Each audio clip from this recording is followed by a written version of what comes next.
ગુજરાતમાં આજે પણ ઘણા બધા એવા જિલ્લાઓ છે કે જ્યાં રેડ એલર્ટ આપવામાં આવ્યું છે. તેની સાથે ભારેથી અતિ ભારે વરસાદ પડી શકે છે એવી આગાહી કરવામાં આવી છે. ગઈકાલે આપણે જોયું હતું કે ગુજરાતના ઘણા બધા એવા જિલ્લાઓ છે કે જ્યાં વરસાદી માહોલ જોવા મળ્યો હતો. ક્યાંક તડકાવાળું વાતાવરણ જોવા મળ્યું હતું તો ક્યાંક આ જ વાતાવરણમાં પલટો આવ્યો હતો. પરંતુ હવે આજના દિવસે પણ ગુજરાતમાં ક્યાંક ભારેથી અતિ ભારે વરસાદ પડી શકે છે એવી શક્યતા છે.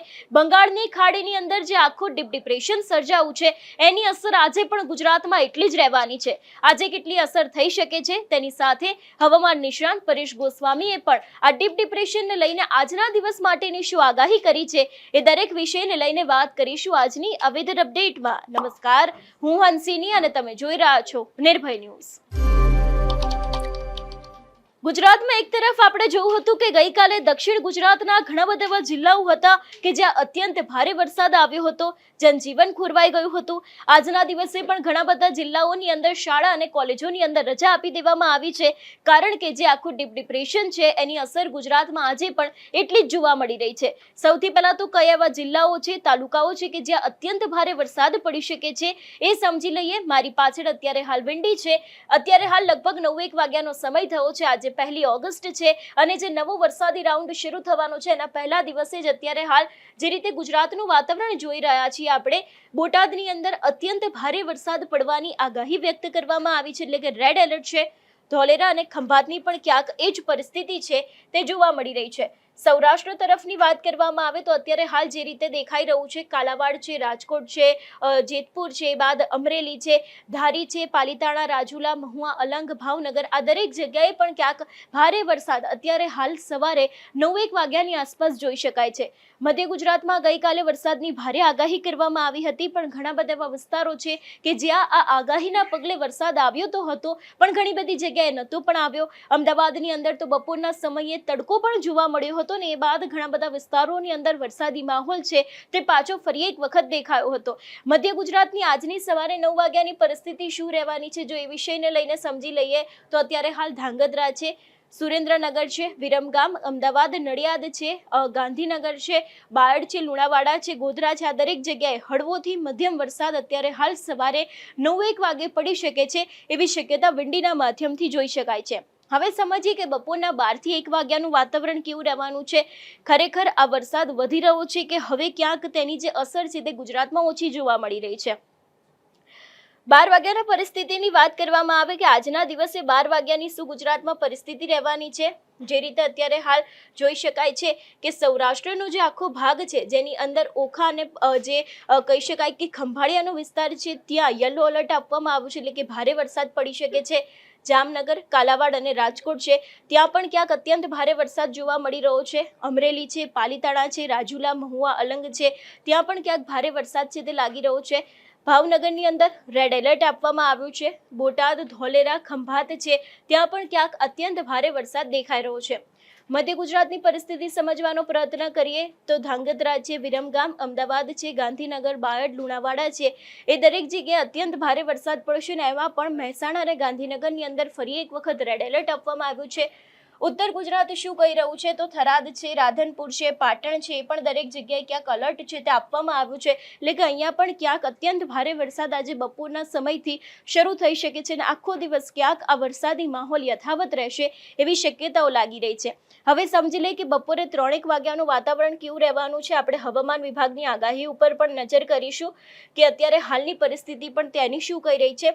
સૌથી પહેલા વાત કરવામાં આવે બપોરે 3:01 વાગ્યાની પરિસ્થિતિ. અત્યારે હાલ અમદાવાદની અંદર આજે બપોરે 3 વાગે રેડ એલર્ટ આપવામાં આવ્યું છે. મહેસાણામાં પણ એ જ પરિસ્થિતિ જોવા મળી રહી છે. વડોદરાની અંદર ખૂબ જ હળવોથી મધ્યમ વરસાદ છે. ગોધરામાં પણ ક્યાંક ભારે વરસાદ હોય એવી પરિસ્થિતિ લાગી રહી છે. જામનગર, ઓખા અને પોરબંદરના આસપાસના જે વિસ્તારો છે ત્યાં રેડ એલર્ટ આપવામાં આવ્યું છે, એટલે કે અત્યંત ભારે વરસાદ પડશે. રાપર છે, ભુજ છે, નલિયા છે એ દરેક જગ્યાએ પણ ક્યાંક ભારે વરસાદ પડી શકે છે એવી શક્યતાઓ વિંડીના માધ્યમથી લગભગ સાંજના સમયની જોઈ શકાય છે. એટલે વહેલી સવારથી આજે વરસાદી માહોલ છે તે યથાવત રહેશે. આપણે જોયું હતું કે ગઈકાલે રાત્રે પણ ઘણા બધા એવા જિલ્લાઓ છે કે જે અત્યંત ભારે વરસાદ આવ્યો હતો, ક્યાંક હળવોથી મધ્યમ વરસાદ આવ્યો હતો, પણ વરસાદી પરિસ્થિતિ છે જે બંગાળની ખાડીની અંદર બનેલું ડીપ ડિપ્રેશન છે એની અસર આજે પણ ગુજરાતની અંદર એટલી જ જોવા મળવાની છે. જેને કારણે ક્યાંક ભારેથી અતિ ભારે વરસાદ આવી શકે છે એવી શક્યતાઓ છે. હવે સમજી લઈએ કે એના પછીનો સમય છે તે શું કહી રહ્યો છે, એટલે કે લગભગ 6-1 વાગે, આજે સાંજે 6-1 વાગ્યાનું વાતાવરણ કેવું રહેવાનું છે. જે રીતે જોઈ શકાય છે, ભાવનગરની આસપાસના વિસ્તારોની અંદર અત્યંત ભારે વરસાદ છે. જામનગરની આસપાસના વિસ્તારોમાં રેડ એલર્ટ આપવામાં આવ્યું છે. અમદાવાદ છે ને એની આસપાસના વિસ્તારોમાં ફરી એક વખત ક્યાંક રેડ એલર્ટ છે, ક્યાંક ઓરેન્જ એલર્ટ છે, તો ક્યાંક યલો એલર્ટ આપવામાં આવ્યું છે. એટલે કે આજના દિવસે પણ ક્યાંક અતિશય ભારે વરસાદ આવી શકે છે એવી શક્યતા છે. ગઈકાલે આપણે જોયું હતું કે દક્ષિણ ગુજરાતના ઘણા બધા એવા જિલ્લાઓ છે કે જ્યાં અત્યંત ભારે વરસાદ આવ્યો હતો. એનડીઆરએફની ટીમો છે એ લોકોને તૈનાત કરી દેવામાં આવી હતી. ઘણી બધી જગ્યાએ સ્ટેન્ડ બાય રાખવામાં આવ્યા છે. ક્યાંક લોકો જે ફસાઈ જતા હોય છે વરસાદી માહોલના વચ્ચે, તો તે લોકોના રેસ્ક્યુ પણ કરવામાં આવ્યા હતા. છોટાઉદેપુરની અંદર ગઈકાલે અત્યંત ભારે વરસાદ છે તે જોવા મળ્યો હતો, પણ આજે પણ ક્યાંક પરિસ્થિતિ એવી જ રહેવાની છે એવી શક્યતાઓ અત્યારે હાલ વિંડીના માધ્યમથી જોઈ શકાય છે. સેટેલાઇટની જે ઇમેજ છે એ પણ અત્યારે હાલ એવું જ કહી રહી છે કે ગુજરાતના જે અનેક એવા જિલ્લાઓ છે કે જ્યાં ધીરે ધીરે વાદળો છે તે ઘેરાઈ રહ્યા છે, અને એને જ કારણે ક્યાંક અતિશય ભારે વરસાદ આજના દિવસે પણ આવી શકે છે એવી શક્યતા છે. આની પાછળ લગભગ 4 જેટલી સિસ્ટમ છે તે એક્ટિવ થઈ છે. એનું મુખ્ય કારણ છે સૌથી પહેલા તો મોન્સૂન ટ્રફ છે, બંગાળની ખાડીમાં બનેલું ડીપ ડિપ્રેશન છે, એ બાદની જો વાત કરવામાં આવે વેસ્ટર્ન ડિસ્ટર્બન્સ છે, અને અપર એર સાયક્લોનિક સર્ક્યુલેશન છે. એ જ 4 સિસ્ટમને કારણે ક્યાંક વરસાદી માહોલ છે તે અત્યારે હાલ ગુજરાતની અંદર જોવા મળી રહ્યો છે. રાતના સમયને પણ સમજવાનો પ્રયત્ન કરીશું કે આજે રાત્રે લગભગ 8-1 વાગ્યાની પરિસ્થિતિ શું કહી રહી છે. 8 વાગે જે રીતે જોઈ શકાય છે કે અત્યારે હાલ ગુજરાતની અંદર એ જ માહોલ જોવા મળી રહ્યો છે. ભાવનગરની અંદર અતિશય ભારે વરસાદ છે. જામનગર છે, રાજકોટ છે, મોરબી છે, ત્યાં પણ ક્યાંક ગ્રીન એલર્ટ તો ક્યાંક ઓરેન્જ અને યલો એલર્ટ આપવામાં આવ્યું છે. અમદાવાદની અંદર પણ ક્યાંક રાતના સમયે યલો એલર્ટ જોઈ શકાય છે, એટલે કે ભારે વરસાદ આવી શકે છે. ઉત્તર ગુજરાતની વાત કરવામાં આવે તો થરાદ છે, મહેસાણા છે, પાટણ છે, એ પણ દરેક જગ્યાએ પણ ક્યાંક હળવોથી મધ્યમ વરસાદ અને ક્યાંક ભારે વરસાદ પડી શકે છે એવી સંભાવનાઓ લગભગ રાત્રે 8-1 વાગ્યાની લાગી રહી છે. હવે સમજી લે રાતના 10-1 વાગ્યાનો માહોલ કેવો રહેવાનો છે. આ વરસાદી માહોલ યથાવત જોવા મળી રહ્યો છે કે પછી ધીરે ધીરે આ વરસાદ છે તે ઘટતો દેખાઈ રહ્યો છે. પણ અત્યારે હાલ જે રીતે જોઈ શકાય છે, જામનગર, જૂનાગઢ અને રાજકોટની અંદર આ વરસાદ છે તે ખૂબ જ જોવા મળી રહ્યો છે. મોરબીમાં પણ એ જ પરિસ્થિતિ છે. રાપરની અંદર ફરી એક વખત રેડ એલર્ટ આપવામાં આવ્યું છે. અમદાવાદની આસપાસના વિસ્તારોમાં જે રીતે અત્યારે હાલ જોઈ શકાય છે કે અત્યંત ભારે વરસાદ છે, જેમાં અમદાવાદ, ગાંધીનગર, કપડવંજ છે, કઠલાલ છે, બાલાસિનોર છે, લુણાવાડા છે, બાયડ છે, પ્રાંતિજ છે, એ દરેક જગ્યાએ ક્યાંક રાતના 10-1 વાગ્યાની આસપાસ અત્યંત ભારે વરસાદ આવી શકે છે એવી સંભાવનાઓ છે. એટલે આજના દિવસે પણ ડીપ ડિપ્રેશનની અસર છે તે ગુજરાતમાં એટલી જ જોવા મળશે જેટલી કાલે જોવા મળી હતી. કાલે પણ દક્ષિણ ગુજરાતની અંદર એવું કહી શકાય કે વરસાદે જે રીતે આખો કહેર મચાવ્યો હતો, ઘણી બધી જગ્યાએ જનજીવન ખોરવાઈ ગયું હતું. સતત કલાકો સુધી આ વરસાદી માહોલ છે તે યથાવત જોવા મળ્યો હતો, અને આજે પણ ક્યાંક એવી જ પરિસ્થિતિનું સર્જન છે જે થઈ શકે છે એવી શક્યતાઓ લાગી રહી છે. હવામાન વિભાગની શું આગાહી છે એ પણ સમજી લે, ને બાદ હવામાન નિષ્ણાંત પરેશ ગોસ્વામી છે એમને પણ આપણે સાંભળીશું. જે રીતે હવામાન વિભાગ દ્વારા આખી આગાહી કરવામાં આવી છે, જેની અંદર આજે પણ ઘણા બધા એવા જિલ્લાઓ છે કે જ્યાં રેડ એલર્ટ આપવામાં આવ્યું છે. સૌથી પહેલા તો આજના દિવસની પરિસ્થિતિને સમજવાનો પ્રયત્ન કરીશું કે કયા એવા જિલ્લાઓ છે કે જ્યાં રેડ એલર્ટ આપવામાં આવ્યું છે. આજે 1 તારીખ છે. આજના દિવસના જિલ્લાઓની વાત કરવામાં આવે તો રાજકોટ છે, સુરેન્દ્રનગર, બોટાદ, ભાવનગર, અમદાવાદ અને આણંદ, આ દરેક જગ્યાએ અત્યંત ભારે વરસાદ આવી શકે છે એવી શક્યતાઓ લાગી રહી છે. એટલે આજે પણ આ દરેક જગ્યાએ અતિશય ભારે વરસાદ આવશે. આ દરેક જિલ્લાઓની અંદર વરસાદી માહોલ છે તે યથાવત રહેશે એવી શક્યતા છે. વાત કરવામાં આવે યલો એલર્ટ કે આપવામાં આવ્યું છે તો જામનગર, દેવભૂમિ, દ્વારકા, પોરબંદર, જૂનાગઢ, ગીર સોમનાથ અને દીવ છે, ભરૂચ, નવસારી, દમણ, વલસાડ, દાદરા અને નગર હવેલી છે, વડોદરા, ખેડા, પંચમહાલ, મહીસાગર અને દાહોદ છે. આ દરેક જગ્યાએ યલો એલર્ટ આપવામાં આવ્યું છે, એટલે કે ભારે વરસાદ પડી શકે છે એવી સંભાવનાઓ છે.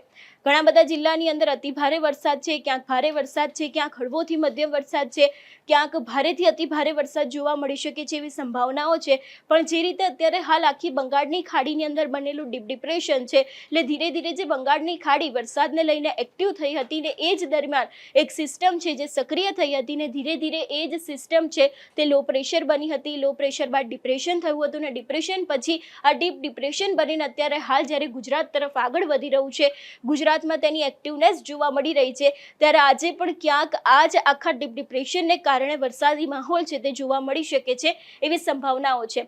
એ વાતની જો વાત કરવામાં આવે કે ઓરેન્જ એલર્ટ ક્યાં આપવામાં આવ્યું છે તો કચ્છ છે, વાવ, થરાદ, પાટણ, બનાસકાંઠા, મહેસાણા, સાબરકાંઠા, ગાંધીનગર, અરવલ્લી અને ભરૂચની અંદર ઓરેન્જ એલર્ટ આપવામાં આવ્યું છે. એટલે કે આજના દિવસની જે પરિસ્થિતિ છે એમાં ગુજરાતની અંદર સાર્વત્રિક મેઘમહાર થશે. ગુજરાતનો એક પણ એવો જિલ્લો બાકી નહીં રહે કે જ્યાં વરસાદી માહોલ નહીં જોવા મળે એવી આગાહી આપણે વિંડીના માધ્યમથી પણ જોઈ અને હવામાન વિભાગ દ્વારા પણ એ જ આગાહી કરવામાં આવી છે. હવે સાંભળી લઈએ કે હવામાન નિષ્ણાત પરેશ ગોસ્વામી છે એમના દ્વારા પણ આજના દિવસને લઈને શું આગાહી કરવામાં આવી છે.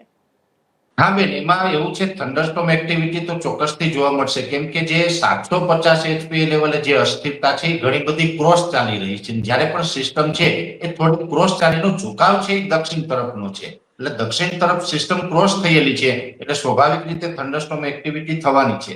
એટલે એમાં ગાજવીજ અને તોફાની વરસાદ પણ પડી શકે, ઓછા સમયની અંદર વધારે વરસાદ પડી જાય આવું પણ બનવાનું છે. અને સાથે સાથે દરિયાઈ જે સપાટી છે એમાં આમ તો અત્યારે પવનની ઝડપ છે એ વધી ચૂકી છે. અત્યારે એવરેજ 30 થી લઈને 35 કિલોમીટર પ્રતિ કલાકની ઝડપે પવન ચાલી રહ્યો છે. એમાં ગસ્ટિંગ છે એ 40 કિલોમીટર પ્રતિ કલાક સુધી પહોંચી રહ્યા છે. એટલે અરબ સાગરમાં ખૂબ કરંટ છે અને એમાં પણ આ જે સિસ્ટમ છે એ હજુ તો મધ્યપ્રદેશ અને મહારાષ્ટ્ર ઉપર છે. આ સિસ્ટમ ગુજરાત ઉપર આવશે એટલે બેન એનો જે શિયર ઝોન હોય છે અરબ સાગર સુધી લંબાશે. અરબ સાગર સુધી શિયર ઝોન લંબાશે તો આ સિસ્ટમને ભેજ અને એક નવી એનર્જી આપવાનું કામ કરશે, જેથી કરીને અરબ સાગર અને આ સિસ્ટમ વચ્ચે એક શિયર ઝોન બને. એ શિયર ઝોનને કારણે પણ દરિયો તોફાની બને. એટલે હમણાં થોડા દિવસ માટે માછીમાર ભાઈઓએ દરિયો ન ખેડવો એવી પણ આપણા માધ્યમથી અપીલ છે. સાથે પ્રવાસી મિત્રો કોઈ દરિયાકાંઠે ફરવા જતા હોય તો એમને દરિયાકાંઠાથી દૂર રહેવું, કેમ કે દરિયાકાંઠે ખૂબ ઊંચા મોજા ઉછળે એવી સંભાવનાઓ અત્યારે પૂરેપૂરી દેખાય રહી છે. જો બેન, પહેલી વાત તો એ છે કે સિસ્ટમ 4 સક્રિય થઈ છે, પણ વરસાદનું જે અસર છે એ આપણે આ બંગાળની ખાડીની સિસ્ટમ છે એ કરવાની છે. પણ આ 4 સિસ્ટમ હોય ક્યાંક ને ક્યાંક આ સિસ્ટમને મદદરૂપ થતી હોય છે. જેમાં મેં આપને શરૂઆતમાં જણાવ્યું કે અરબ સાગર અત્યારે સક્રિય છે એટલે મોન્સૂન ઓફશોર ટ્રફ હોય છે એ અત્યારે પોઝિટિવ થઈ ગયું છે. એટલે મોન્સૂન ઓફશોર ટ્રફ પોઝિટિવ છે એ એક સિસ્ટમ. બીજી મેં આપને વાત કરી કે જે ચોમાસુ ધરી છે અત્યારે દક્ષિણ રાજસ્થાન અને ઉત્તર ગુજરાતના ભાગો ઉપર પહોંચી ગઈ છે. આ પણ એક ક્યાંક ને ક્યાંક વરસાદના રૂપમાં આપણે અસર કરશે. ત્રીજી સિસ્ટમ, આમ તો એક વેસ્ટર્ન ડિસ્ટર્બન્સ પણ આપણે પસાર થઈ રહ્યું છે. બંગાળની ખાડીની સિસ્ટમ છે એ પણ હવે ગુજરાત ઉપર આવી રહી છે અને સાથે સાથે બંગાળની ખાડીની સિસ્ટમ ગુજરાત ઉપર આવે તો એક શિયર ઝોન રચાશે. તો શિયર ઝોન છે એ પણ સારા વરસાદ માટે સક્ષમ હોય છે. સામાન્ય રીતે હું આપને એ જણાવું કે ઘણી વખત એવું બને કે શિયર ઝોન છે એ વિસ્તારમાં પણ વરસાદ વધારે પડે, સિસ્ટમ જે જગ્યાએ હોય ત્યાં ઘણી વખત ઓછો પડતો હોય. ગયા અઠવાડિયાની વાત કરવા જઈએ તો અમદાવાદની અંદર રેકોર્ડ બ્રેક એક દાયકાની અંદર ક્યારેય ન પડ્યો હોય એટલો વરસાદ પડ્યો. આપણે ગુજરાત ભરે આ વસ્તુ જોઈ છે. હવે એની અંદર સિસ્ટમ તો ત્યારે અમદાવાદ ઉપર આવી જ નહોતી. સિસ્ટમ હતી રાજસ્થાનના દક્ષિણ ભાગો ઉપર, પણ દક્ષિણ રાજસ્થાનના ભાગો પર જે સિસ્ટમ હતી એનો જે શિયર ઝોન હોય છે એ શિયર ઝોન ગુજરાત ઉપર ખાસ કરીને સૌરાષ્ટ્ર સુધી લંબાયો હતો, જેને કારણે એ શિયર ઝોનમાં અમદાવાદ એમના મિડલ પાર્ટમાં આવ્યું અને એને કારણે અમદાવાદ છે ટાર્ગેટ થયું. અમદાવાદમાં અતિ ભારે વરસાદ વરસ્યો. એટલે શિયર ઝોન છે એ પણ વરસાદ આપવા માટે સક્ષમ હોય છે. એમાં પણ ઘણી વખત ભારેથી અતિ ભારે વરસાદ પડતા હોય. એટલે આ તમામ જે છે એ બધું આમ તો સિસ્ટમ કહેવાય છે. સિસ્ટમના અનેક સ્વરૂપ હોય છે, એ અલગ અલગ કેટેગરીમાં હોય છે. એ તમામ જે સિસ્ટમો છે અત્યારે સક્રિય છે એટલે એક કરતા વધારે સિસ્ટમ છે અત્યારે ગુજરાતને ધમરોડવા માટે સજ્જ છે અને ગુજરાતે અત્યારે આનાથી સાવચેત અને સાવધાન રહેવું પડશે. આમાં જો કે બહુ ડરવાની કે ગભરાવાની પણ જરૂર ના હોય કે નાગરિકોએ સાવચેતી રાખવી. કોઈ જગ્યાએ આપણે ભૂલ ન કરવી જોઈએ. ઘણી વખત પાણીના પ્રવાહમાંથી પસાર થવું કે ઉતાવળ કરવી આવી ભૂલો ન કરવી જોઈએ. નીચાણવાળા વિસ્તારમાં ખૂબ જાજો સમય સુધી રોકાઈ રહેવું આવું પણ ન કરવું જોઈએ. નદી કાંઠા વિસ્તારથી પણ દૂર રહેવું જોઈએ. આવી થોડી ઘણી સાવચેતી ચોક્કસથી રાખવી જેથી કરીને બધા આપણે સલામત રહી શકીએ.